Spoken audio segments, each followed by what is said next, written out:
10 faits à savoir concernant le Coran. Fait numéro 1. Le Coran est le livre saint de la foi musulmane.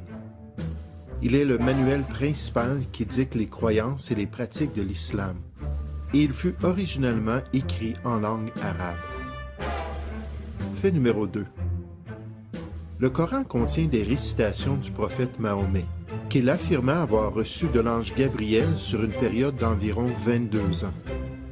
Cet esprit ou cet ange lui apparut au besoin, pendant ce temps, pour lui révéler les pensées du Dieu Allah. Fait numéro 3. La version officielle du Coran fut compilée environ 20 ans après la mort de Mahomet, par le troisième calife qui lui succéda, un dénommé Uthman ibn Affan. Cette version, qui est normative pour l'islam, même aujourd'hui, est appelée la version othmanique. Fait numéro 4. Le Coran est divisé en 114 chapitres, qui sont appelés des surahs. Chaque chapitre est de même divisé en versets, qui sont appelés des ayats. Ces divisions permettent un accès plus facile au contenu du livre saint de l'islam. Fait numéro 5.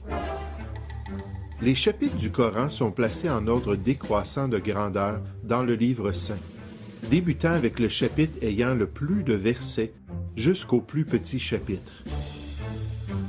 Fait numéro 6. Le Coran contient des chapitres de l'époque du ministère de Mahomet à la Mecque, et il contient de même des chapitres de Médine, les deux villes dans lesquelles Mahomet reçut ses révélations durant son œuvre en Arabie. Fait numéro 7. Le Coran contient de même des versets qui sont décrits comme étant faibles, puisqu'ils sont paisibles et diplomatiques envers les autres religions. Il contient de même des versets durs, puisqu'ils appellent à la guerre et à l'assujettissement des infidèles. Les chapitres de la Mecque contiennent pour la plupart les versets faibles, tandis que les chapitres de Médine les versets forts. Fait numéro 8. La révélation du Coran est complémentée par la tradition musulmane, le hadith, et par la biographie officielle de Mahomet, le Surat. Ces trois sources offrent aux musulmans toutes les consignes et les exemples pour leur permettre de vivre adéquatement pour leur Dieu. Fait numéro 9.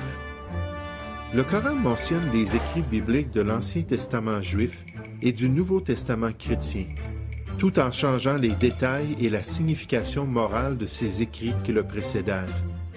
Le tout est présenté avec une perspective typiquement musulmane. Ainsi, les personnages d'Adam, de Noé, de Moïse, etc., sont tous des serviteurs d'Allah, propageant à leur époque particulière le message de Mahomet. Fait numéro 10. Le Coran, qui est environ le 3/4 de la grandeur du Nouveau Testament, est quelquefois mémorisé dans son entièreté par ceux qui sont appelés des hafiz. Ceux-ci sont très respectés dans la communauté islamique.